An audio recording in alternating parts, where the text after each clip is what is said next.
Foreign tourists are entitled to be baffled. The Tower of London, the crown jewels guarded by diminutive mercenaries from a distant shore.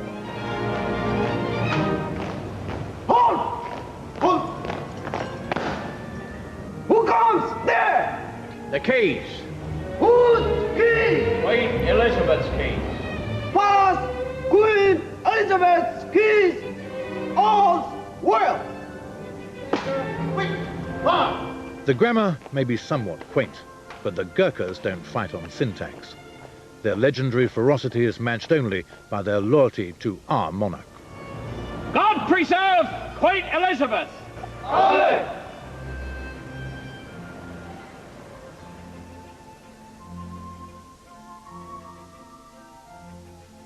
Their distant homeland is enshrined in stained glass at the Sandhurst Military Academy.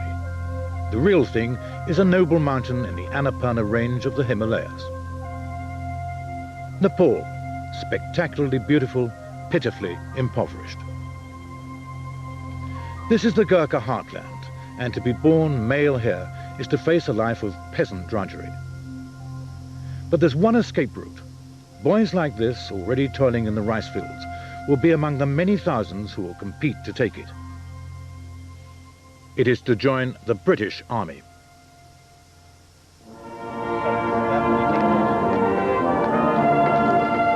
This is what they dream of and literally are prepared to die for. Ironically, in a changing world, their chances are becoming slimmer. Another Gurkha regiment, this time the 7th Duke of Edinburgh's own Gurkha Rifles, is being stood down. The grief is evident. These are fighting men, many of whom would have chosen to fall in battle rather than be neutered by political defence cuts. But the backs remain ramrod straight as the kukris, half knife, half sword, are sheathed for eternity.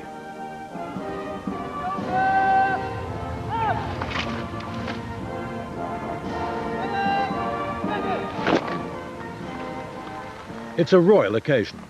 Prince Philip arrives to take the valedictory salute to the regiment that bore his title.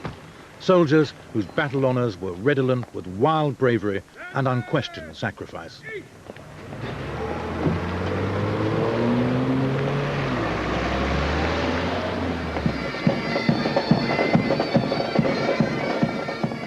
More than 200,000 Gurkhas fought for Britain in the First World War. 20,000 were killed or injured. In World War II, some 250,000 took on the Germans at Tobruk and Monte Cassino and the fanatical Japanese in the Far East. They suffered 23,655 casualties.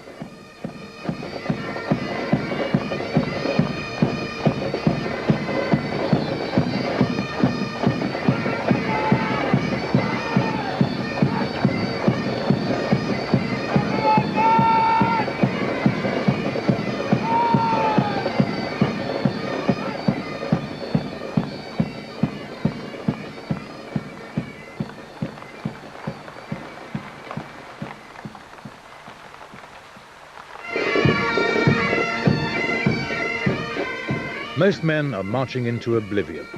4 Gurkha regiments have been concertinaed into one, 2/3 of their number jettisoned. Yet courtesy prevails with the traditional floral farewell to Prince Philip, an anomaly explained by George MacDonald Fraser, novelist and military historian who fought alongside them in Burma.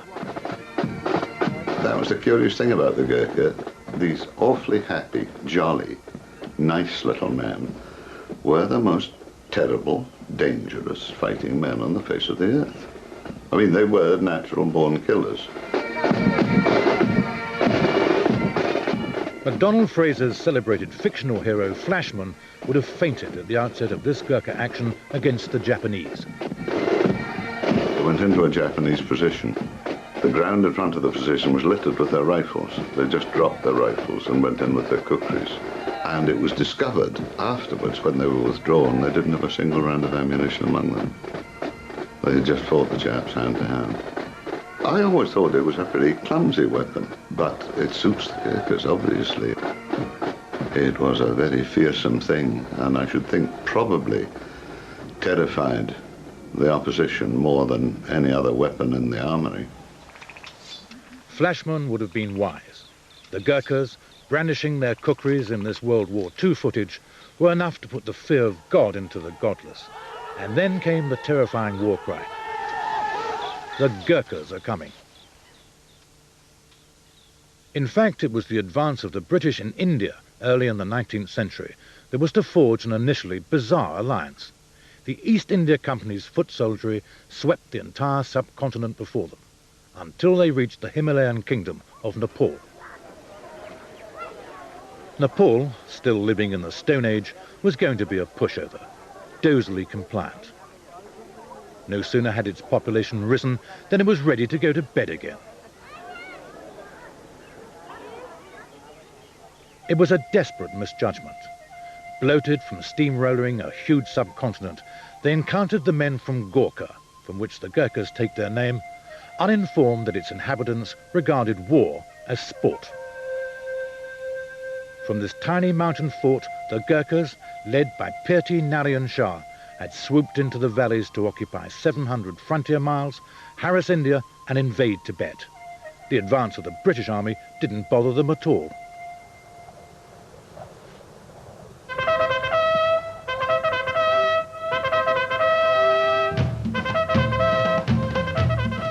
The clashes were probably unique in military history in that the British were soon to abandon their disparagement of native troops. The Battle of Kalanga, heavily outgunned, the Gurkhas fought almost to the last man, losing 520 warriors, but not before killing almost 800 British troops. An ensign who survived it wrote, "Run they would not, and of death they seemed to have no fear, though their comrades were falling around them." It was a salutary put-down for patronizing attitudes, and was to lead to a remarkable alliance born of mutual admiration. After the battle, the British erected memorials to both sides, inscribing the Gurkha obelisk with the words, "They fought in fair conflict like men, and in the intervals of fighting showed us liberal courtesy." For the Gurkhas, life was never to be the same again. Their indomitable spirit, their stand here till we die philosophy, had so startled their British opponents that their commander, General David Ochterlony, said in effect, "We must get these little bounders on our side." Pragmatically, the Gurkhas' leader agreed that this was a jolly good idea. The British, he condescended, fought like lions. They're nearly as good as we are. And so was resolved a contract that was to put the Gurkhas under the aegis of the British Army for the next 180 years. The only change has been that they are now less exotically dressed.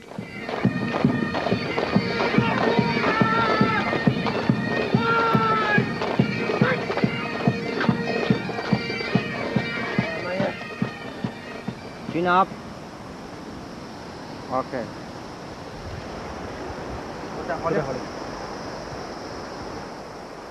Today's Gurkhas, to a man, come from the same Himalayan terrain, so barren and without future that recruitment into the British Army is the ultimate prize.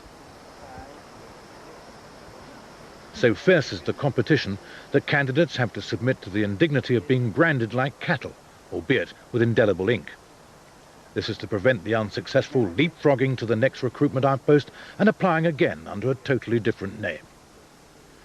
Major Gordon Corrigan explains the qualities they're looking for. I suppose what we're looking for is physical and mental robustness, flexibility, intelligence, loyalty.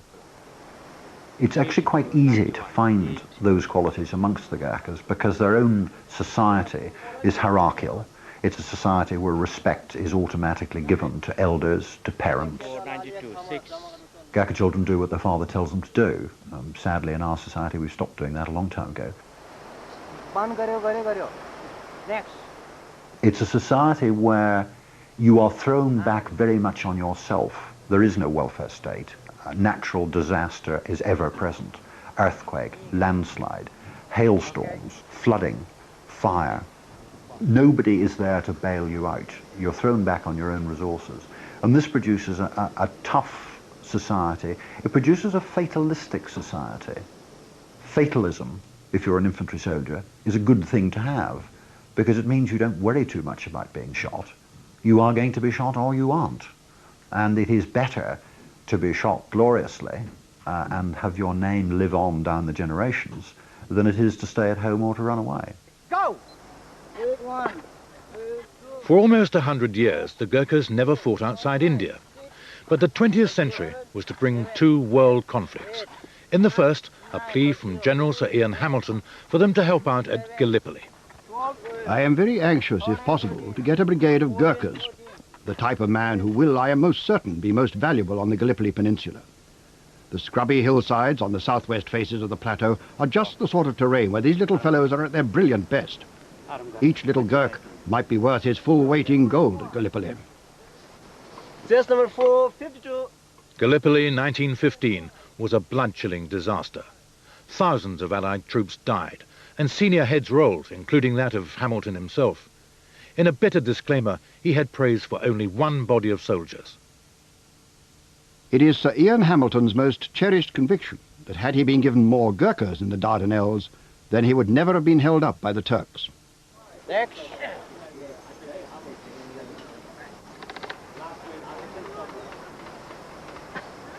Chest number 2058.5. Selection tests for candidate Gurkhas have hardly changed down the years. Even here, back in 1928, supply outweighed demand. The only difference then was the preservation of the top knot, the sprout of hair by which a stricken Gurkha's god could haul him into some Nepalese Valhalla. Some eccentricities have always been acknowledged, such as a Gurkha's problem about running from A via B to C in straight lines. Once you come to this sort of flat area for running side, I think they got a problem because they don't have such a sort of a good piece of land out here to do sort of a running in a flat area. They can't work on the flat. They can only operate on hills. They can operate quite easily on up and down side, but it's very difficult for them to do the sort of running or any sort of physical fitness on the flat area side. धन्यवाद अब अर्को साललाई फेरि try गर्न पर्यो है ल thank you very much भाइहरु ल धन्यवाद ल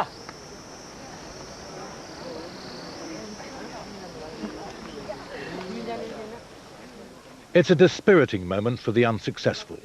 Just 6 are going through to the next processing stage, but for the losers it's back to boring old Annapurna along Nepal's M1, the ancient spice road leading to Tibet.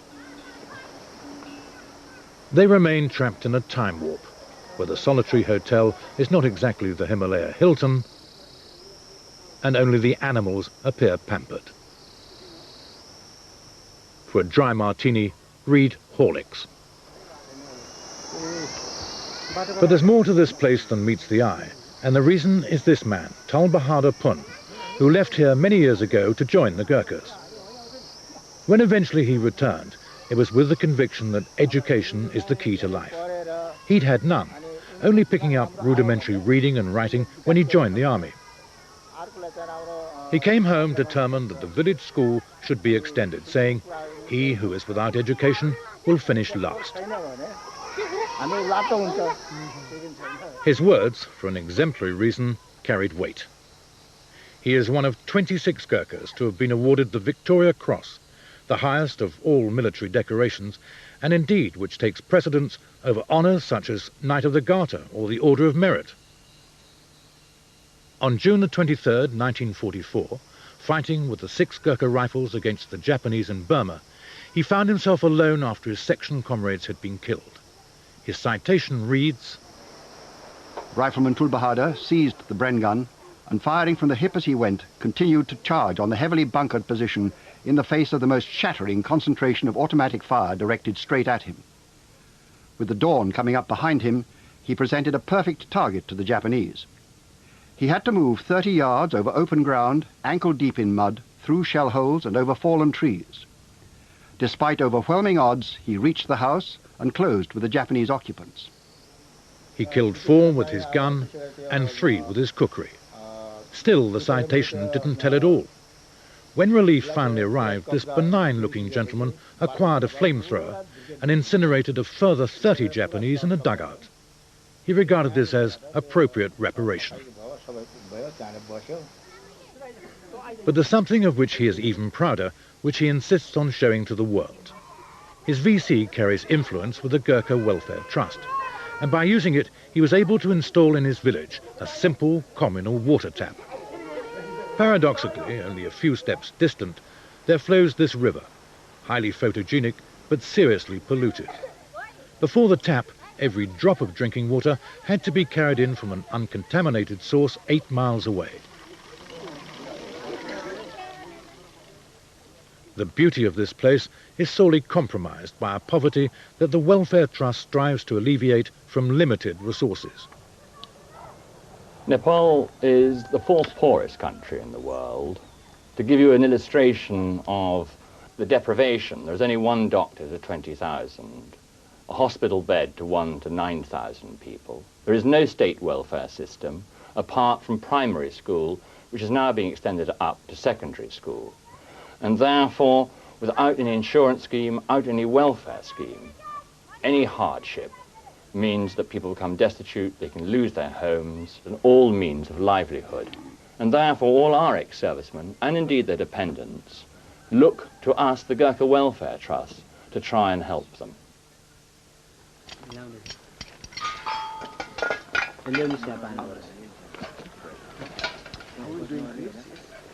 The tap was a gift from the gods, not just to ex-Gurkhas, but to entire communities.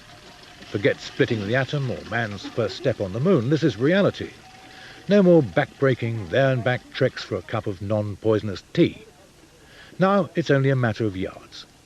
The villages have nudged into the 20th century, and it's all down to the Gurkhas and the Gurkha Welfare Trust, which across the foothills of Nepal installs other new taps at the rate of 40 a year.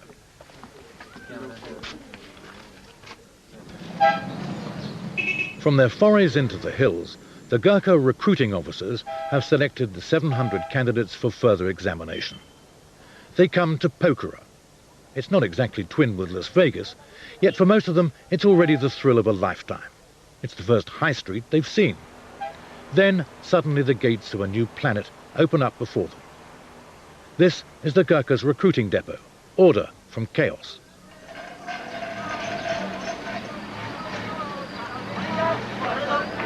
Now they are tantalizingly close to a career that will provide clothes, food, world travel.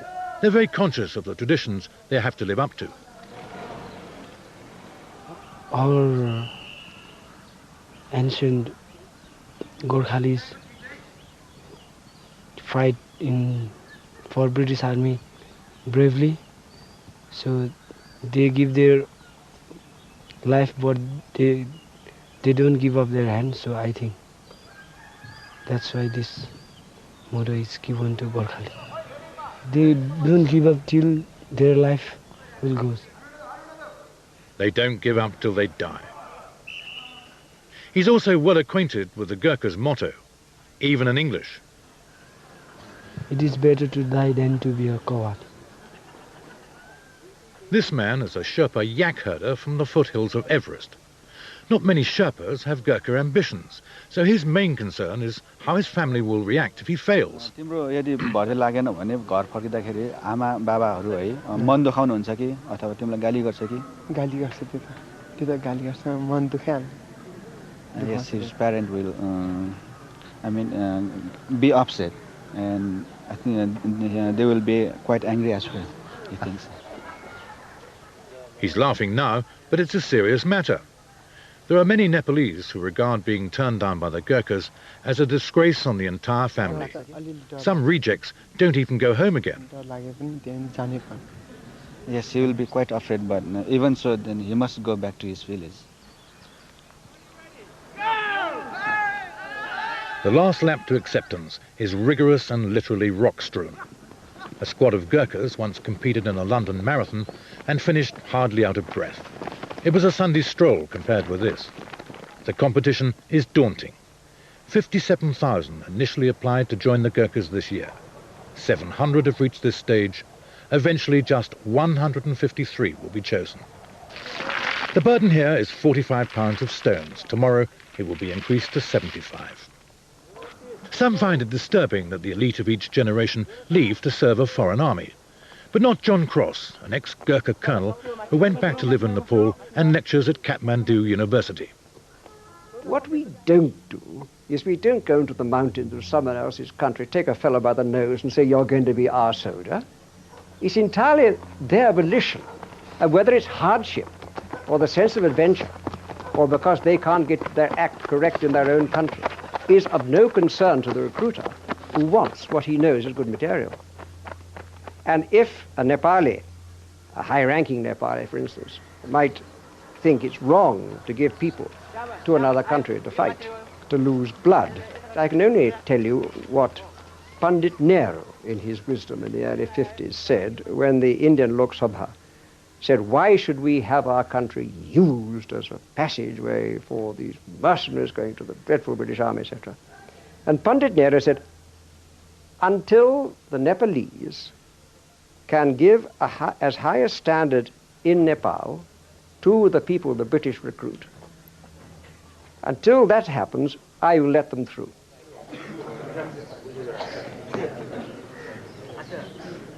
The 700 candidates have been whittled down to 400 and the tension is palpable. This is prize day, but for fewer than half of them.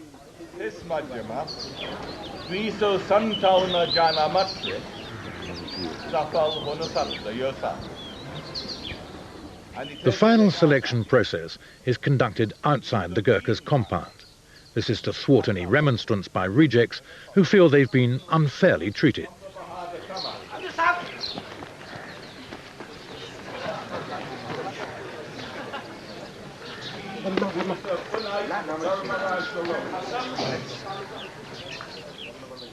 The winners might have come up in the national lottery, which, when their indelible markings have been verified, they have.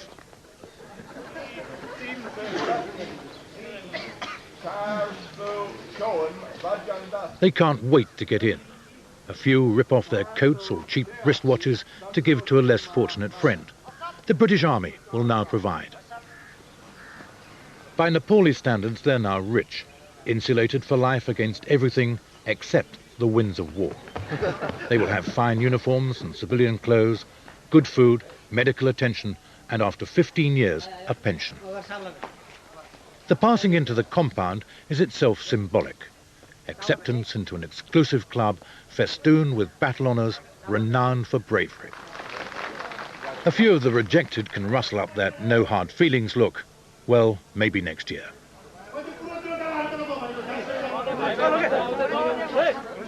Inside, there is frantic, in some cases perplexing activity. Writing farewell notes to the relatives they won't see for at least 3 years. They don't spring from an acquisitive society, but if they believed in Christmas, this would be Christmas Day. Off come the battered thongs to be replaced by kit that for many will be the first words of English they'll ever speak. Shoes Highlander, hey? Shoes Highlander. Shoes Highlander. SPT red. SPT red. SPT green. SPT green. Vest, PT, green. It can now be a puzzling world. There is, for example, the ultimate challenge of new technology, the shoelace.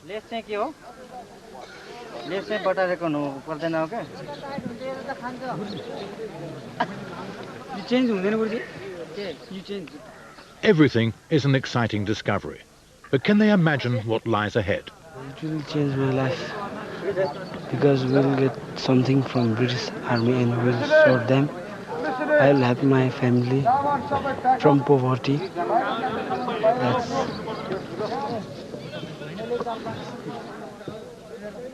What does he expect England to be like? What does he hope to see there?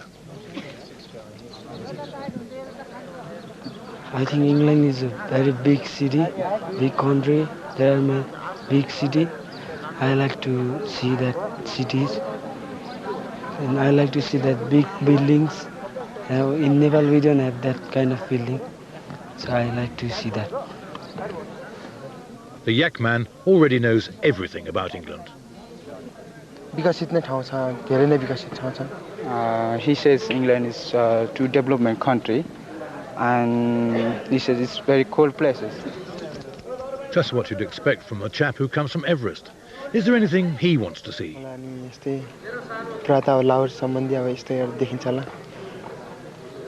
He says that he would like to see the how is in the England the animals, what kind of animals are there. Saudis, yaks milk is made up by yak's milk. In case English restaurants don't come up to scratch, he's brought his own food. Yak's milk cheese, hard as marble, though it doesn't taste as good. Old Army sweats will notice something missing here. No bawling, screaming or obscenity on the barrack square. There's a warm affinity between NCOs and men. The reason is that the men don't need to be motivated. They already are. First time while I reached to training depot, and my section commander was there, but I didn't know. And he called me up in a bad language. And I was surprised, really surprised. What sort of people are here who even don't know how to speak to the people? That is my sense. All the section commander, they used to talk rude words. That I know that word. That's why. No exciting. Rude words? Yeah. Why do you think they did that? Because if they call, if they don't use rude words, they cannot. They cannot make soldier from the civilian. Equally, the British officers have to adapt to native Gurkha attitudes and customs. There's no place for patronising haughtiness. Full nudity when you're washing is not tolerated at all. The boys, in fact, probably wash all the time with their swimming trunks on. You never point at anyone at any time. If you're pointing, you have to use your thumb. Or if you're pointing, someone asks you where something is, you'll see a lot of the Gurkhas pointing with their chin. Depending on how close or far away that is, if they're far away, they'll make a big gesture with their chin, and if they're close, they'll just jerk their head in their direction.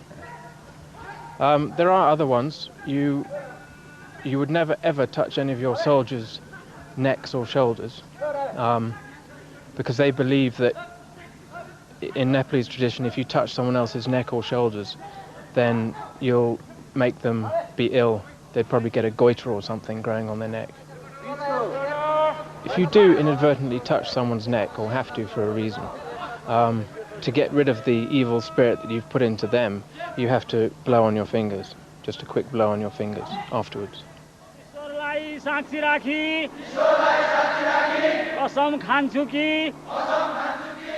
At the end of their basic training, a pandit administers the oath of allegiance. They're mercenaries, they have a king of their own, and yet there's no more solemn moment in their lives. I swear I will be faithful and bear allegiance to Her Majesty Queen Elizabeth II, her heirs and successors, in person and with dignity against all enemies. I will obey all orders of Her Majesty and of the generals and officers set over me. And they mean it. Under an aquiline stare, they are to come face to face, albeit by photograph, with the person to whom they have pledged their very lives. A few weeks ago, many of them were unaware even that the British monarch was a woman.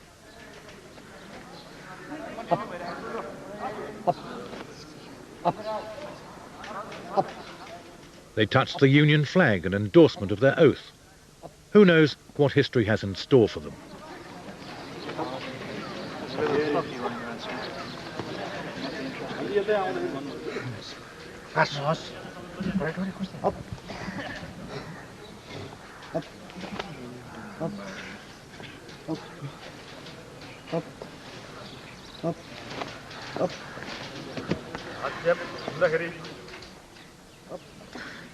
One young Gurkha couldn't suppress a nervous giggle. He was brusquely admonished, but they do have a sense of humour. A Gurkha would rather laugh than eat, or that was the impression that we got. Most of them used to carry catapults, and they would hide. And as you went by, they would snipe you with their catapults. And if you shouted, "Idarao, Johnny, I can see you," you know, the little head would come out giggling, and then he would hold up his catapult as much as say, "This is what I did it with," you know, as if you didn't know. And you couldn't take offense. I mean, you just couldn't. It would have probably been very dangerous apart from anything else. Back home, 3 square meals a day were a mirage. Now, this is the Savoy without the bill. On average, in the first year of training, each recruit grows 1.5 inches and puts on a stone, none of it fat.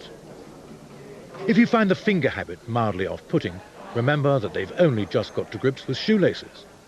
Knives and forks are on the agenda, but not yet. Anyway, it was only the other day, 1611 in fact, that knives and forks were introduced to England.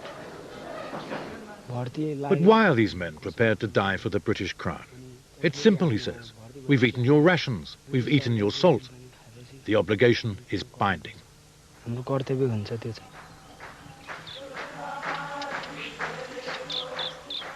Obviously, there are times in a soldier's life when room service is not available.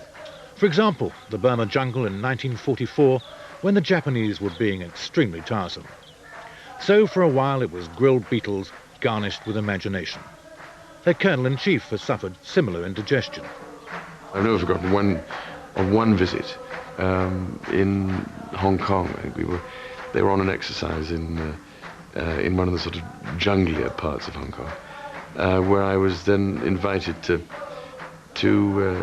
come and have lunch with them, I think, in the jungle. And I then found myself being given snake, which actually was one of the more disgusting things I think I've ever eaten.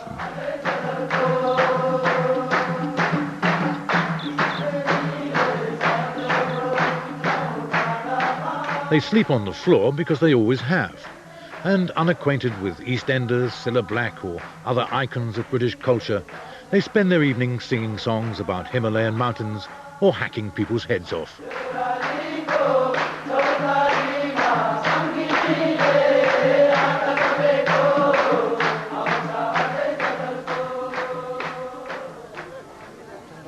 Local parents, others if they can afford the journey, drop into Pokhara for the farewells. There are also some enterprising young ladies. A Gurkha, even if he is off to Britain for the next 3 years, is a pretty good catch. But for some, the partings are the worst part of any adventure. Will he ever see his father again?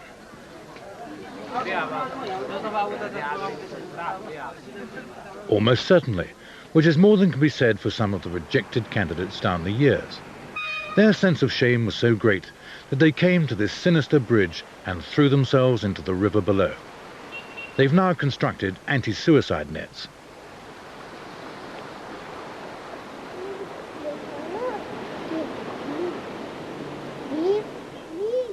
They may be leaving a Shangri-La film set, but they are also departing a world where to be aged and bent is to become a supplicant.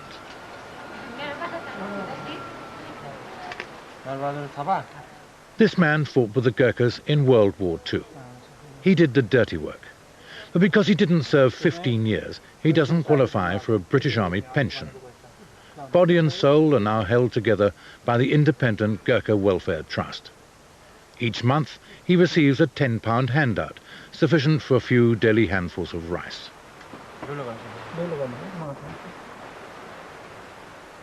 Nor had the Trust forgotten the widows of their former colleagues in arms.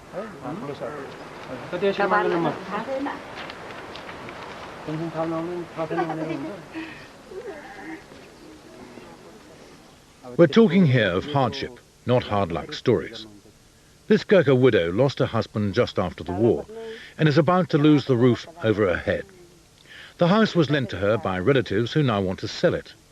To augment her £10 a month, she was still forced to work. But where now can she find it? For 30 days, a month. But what she will do, she go to the riverside and collect the firewood from the riverbank. Normally in monsoon season, there are lots of them lying either side of the riverbank. And you can see her finger collecting piece of wood which light either side of the riverbank, and then she can survive. But the problem is obvious. The lady is getting old. The star at the festival of Tihar is a cow. It's plied with drink, probably Horlicks, and sweetmeats. The cow is sacred here, based on the theory that it's the provider of almost everything, from milk when it's living to leather when it's dead. The god Krishna declared the cow his favourite animal 1,000 years ago, which was fortunate. Without the cow, the Gurkhas would have never have become soldiers of international renown. This is the Lee-Enfield Mark VI muzzle loader. Its cartridges were the problem, allegedly for being sealed with paper contaminated by cow grease. David Harding is an ex-Gurkha and Bisley champion. The cartridge for the new rifle was greased at the bullet end. Inside this end of the cartridge there was a bullet of this shape. In this end there was enough powder for one shot. In the process of loading, the sepoy had to bite open the powder end with his teeth so that he could pour the powder into the muzzle. He then reversed the cartridge, pushed the bullet end in, tore off the empty part of the paper and rammed the bullet into the bore. And in the process of biting the cartridge, he would have come in closer contact than he cared for with the grease on the bullet end. The grease was, the rumour was, that it was composed of the fat of pigs and of cows. And the fat of pigs would have been objectionable to the Muslim sepoys, and the fat of cows would have been very objectionable to the Hindu sepoys. And contact with it, especially for higher caste Hindus, could cause serious loss of caste itself, and could cause social ostracism back in the home village. The British government said, well, get your own grease. But high caste Indians were not to be mollified. They were itching for a fight, believing that the British were crushing their own cultures throughout the land. But the cow grease rumours still persisted. 150 years later, no such taboo was to deflect the young Gurkhas from the obvious venue for their first public meal in Britain. Burger, beef, one. These Gurkhas were serving with the British in India in 1857. At the musketry school in Ambala, they insisted on using the cow grease cartridge to distance themselves from the whinging Indian troops. But the cow grease rumour continued to fuel the bigger issue. India was seething with anti-British antagonism. The guns were primed for mutiny.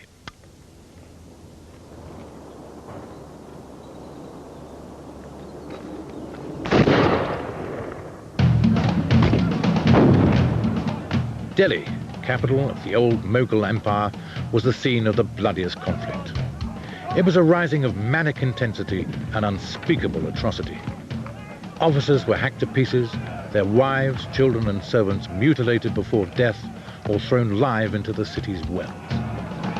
Major Charles Reed, commander of the Sirmaur Battalion of Gurkhas, was among those ordered to head to the aid of his beleaguered British colleagues of the 60th Rifles. Within 4 hours, his relief column was on the way. But the 60th Rifles, pictured here in happier times, as they say, were apprehensive about the Gurkha involvement. Could they trust these Gurkhas, foreign troops after all? They were soon to learn. Fiercely loyal, brave to a man, the Gurkhas actually enjoyed their part in quelling the mutiny. Indeed, when word got abroad, they were accorded the highest of accolades, a rave review in the London Illustrated News. The Fusiliers and a little Gurkha were sitting by a window when one of the enemy, who had concealed himself, popped his head out to see what was doing. He happened to look the other way when the little Gurkha, as quick as thought, whipped out his kukri and sliced his head off in an instant, to the great delight of the Fusiliers, who could not for 10 minutes shoulder their muskets for laughing.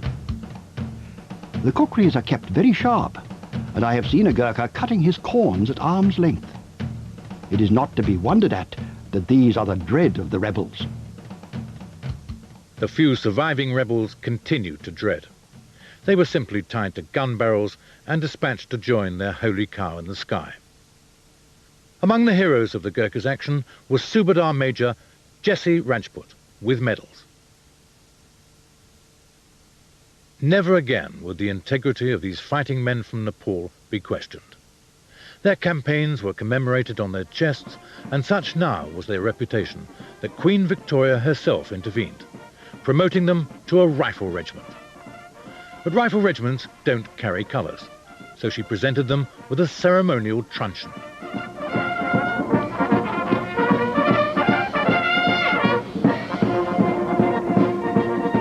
The truncheon has been more than a regimental colour to us. In our language, it's called Nisani Mai.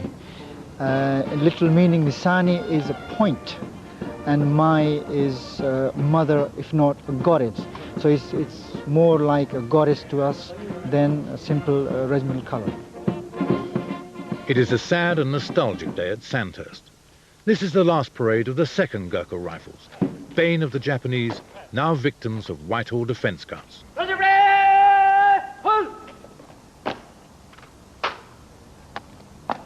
Stonewall Rifle, Royal Salute, Raise Dead, Home!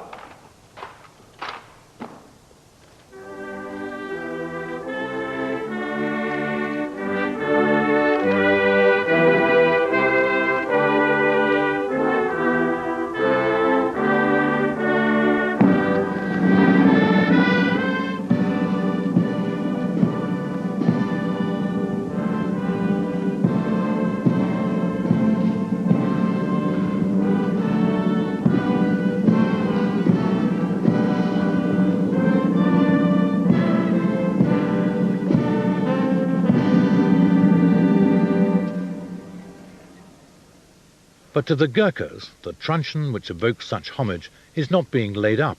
It is being placed in suspended animation, against a day, perhaps generations ahead, when there may come another rallying call.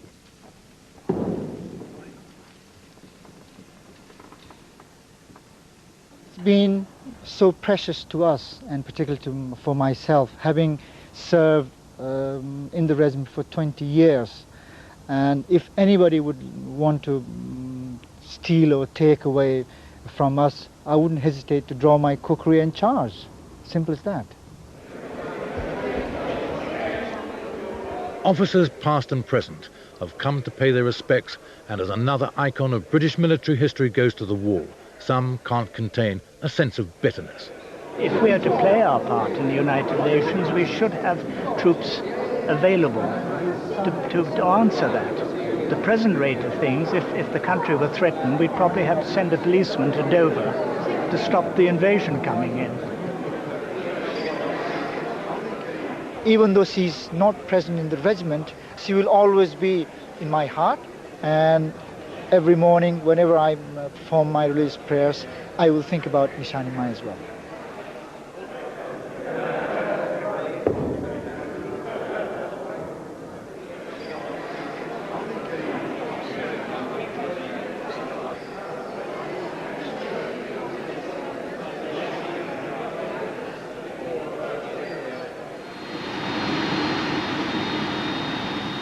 Ironically, as the old guard leaves, the new recruits land in Britain. They arrive in Gurkha fashion, smart and marching. None had flown before. They've come straight from Kathmandu to a world in which our obvious is their astonishment. You don't even need to walk here.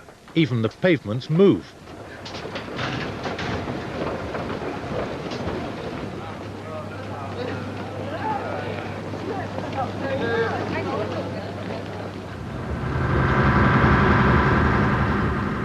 From Gatwick Airport, they shut their eyes around the M25, always a sensible precaution, to their new home near Aldershot. What's going through their minds? Well, I think it's probably a mixture, partly of delight that of the 57,000 applicants, they've been one of the only 153 that have been selected. And probably also a certain amount of amazement. In Nepal, they often talk of England or Balayat as the place where the gods live. They're now discovering that God lives in a rather cold, very wet environment, and that may be slightly puzzling. Well, it's warm and dry in the Queen Elizabeth Barracks, Church Crookham, But there are some culture shocks. For most, it's their first night in a bed with springs and a mattress. Next day, there's the tricky introduction to the knife and fork. But as with their predecessors, the menu confronts no theological misgivings. Back home, they'd be eating rice and lentils, but the traditional English breakfast presents no problem. They're quick to learn. 2 years ago, these Gurkhas were also fumbling with knives and forks. Now they're in Bosnia, operating a sophisticated communication system for the United Nations.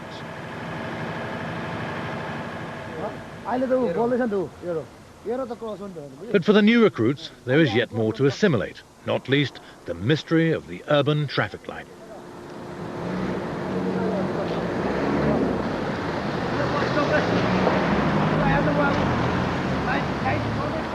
You never see a Gurkha, scruffy, badly turned out. Look at them.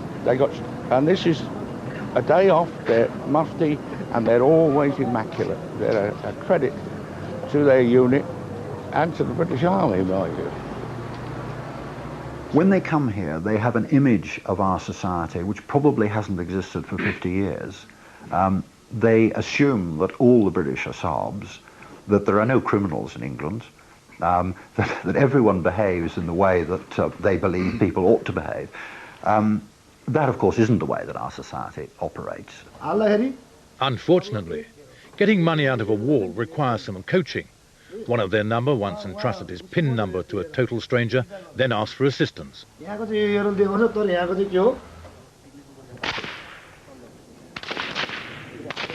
In camp, they're being inducted into the use of the fundamental tool of their trade.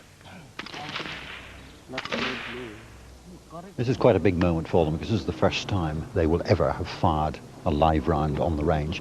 Today, and I haven't yet been to look at the targets, I would be surprised if there were many who had a group larger than an inch. Now that, at this stage, having never fired a round in their lives before, to get 5 rounds in a 1-inch group is actually very, very good. What's their secret? Good eyesight and doing exactly what they're told. They will absorb the instruction they're given, they'll follow it absolutely, they'll get their breathing right, they'll get their trigger operation right, they're patient, and they'll fire when they're ready to fire. They haven't seen Rambo films, they don't think they know it all, and they're starting from scratch, and therefore they'll make very good shots. Well, that's what I was saying. So those are very, very good groups for the first time he's ever fired a shot in his life. Right. He's quite pleased with it, but he's sure he can improve. In fact, it is very, very good, I can tell you. It'd be quite difficult to improve on it. But I mean, that's 5 rounds straight between the eyes.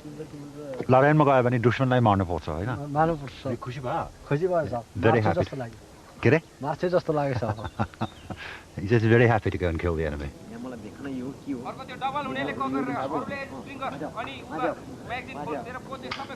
Again, here in Britain, the friendliness between Gurkha officers and men is immediately apparent. One has to remember that a Gurkha unit, in a sense, is a company of equals. I command my men not because I'm a major, but because I have got more experience than they have. I have done more courses. I've been in the army longer. They respect me and they obey my orders, but we are a company of equals, and it would never occur to a Gurkha rifleman that there would be any social distinction between the two. If I go to Nepal, I will stay in a soldier's house. If a soldier brings his wife to England for a holiday, quite often she will come and stay in my quarter. And we have had situations in my married quarter where I've had a brigadier, a corporal and a rifleman all staying there at the same time, all with their wives. This is regarded as extraordinary by the rest of the army, but it works in our society, and the British officer has to be able to fit into that. There's no room for the arrogant, there's no room for the patronising, there is no room for the pompous, because that just doesn't wash with the Gurkha. The whole thing runs on mutual trust. I trust them and they trust me.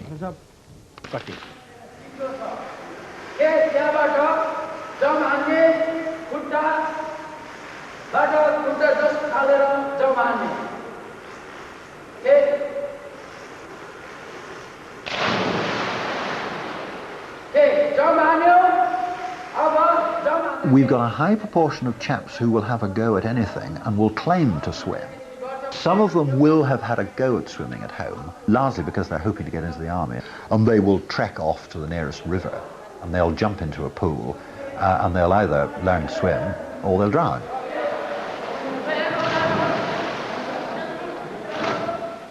Fortunately, most of them appear to learn to swim, although it's very much doggy paddle.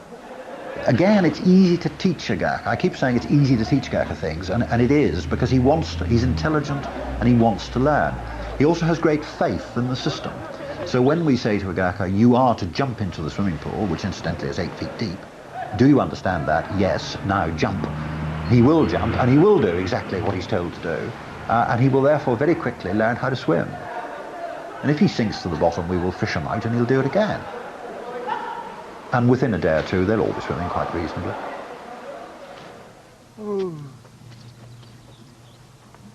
Everything is done to help them settle in. The yak man from Everest, for example, has been missing his yaks. So, on a neighbouring farm, he meets at least a Highland look-alike.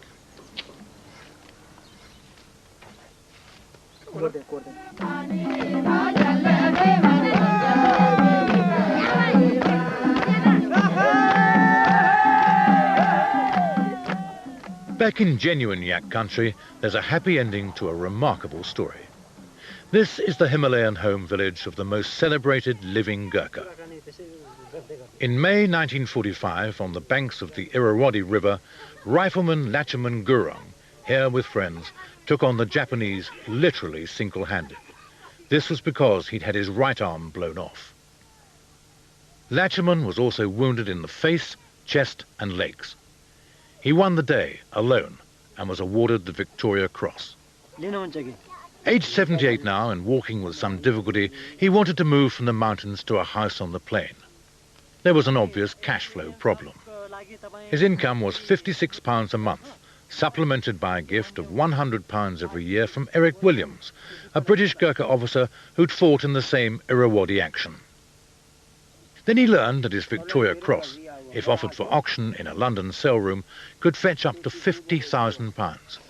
But where was it? Mrs. Latchman knew precisely. In 1951, his old Indian Army regiment had asked if they could borrow it and display it as an inspiration to their troops. Just 7 years ago, Latchman sent his 2 sons to India to retrieve it. They returned empty-handed. The Indians had offered to house him in India. Latchaman refused. "My home is Nepal," he said, "and what would happen to my family when I die?" The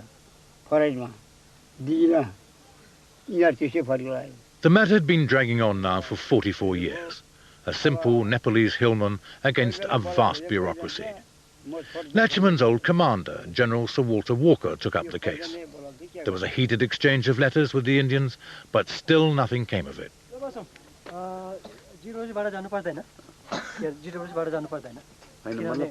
So each month, Latchaman's son prepared for the journey down the mountain to collect his pension. "No, he's not heavy," he said. "How could he be? He's my father."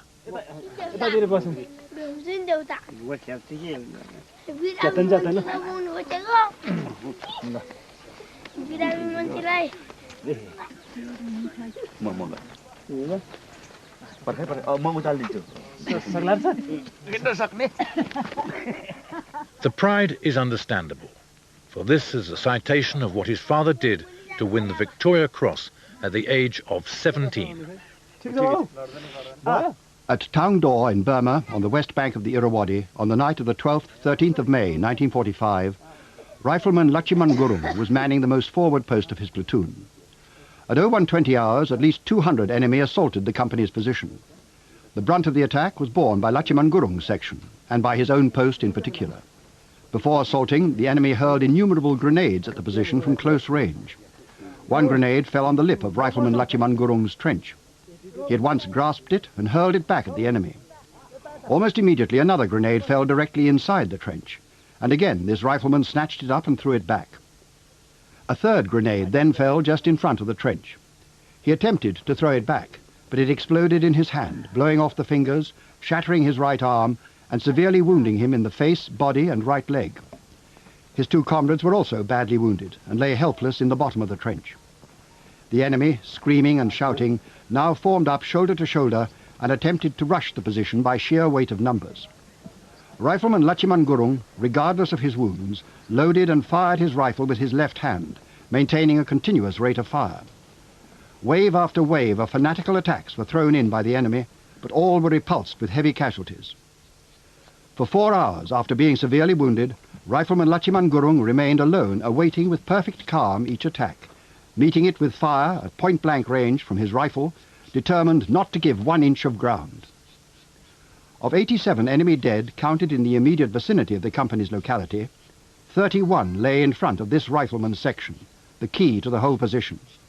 This rifleman, by his magnificent example, so inspired his comrades to resist the enemy to the last that, although surrounded and cut off for 3 days and 2 nights, they held and smashed every attack.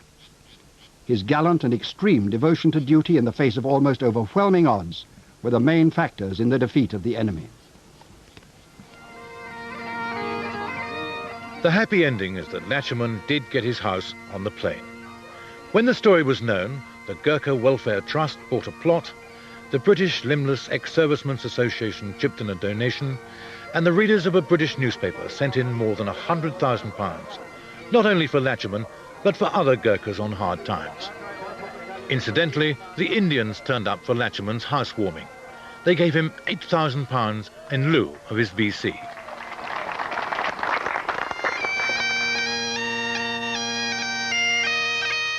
Quite by chance, at Church Crookham, a piper is practicing.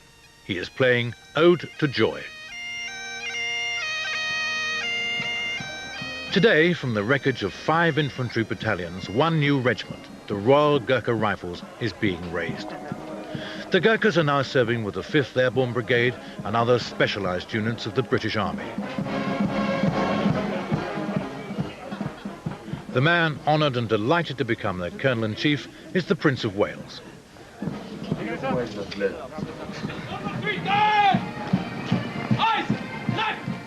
They march at a brisk 140 paces a minute, exemplifying 50 years on the words of Field Marshal Bill Slim, commander of the 14th Army which won the war in Burma. Nothing looks as uniform as a Gurkha battalion. Nothing looks more workmanlike, and few things look so formidable. They have the most remarkable, I think, approach to life. I mean, they're the loyalest people in the world, apart from anything else. And I suppose from the point of view of a military existence, so many of them are ready-made for it because they come from martial clans in Nepal. And some of the clans, you know, have this particular tradition of being the warriors. And I think that's what, I suppose, makes them such wonderful soldiers. But they have such a good sense of humour, and they're really sort of noble people, I think.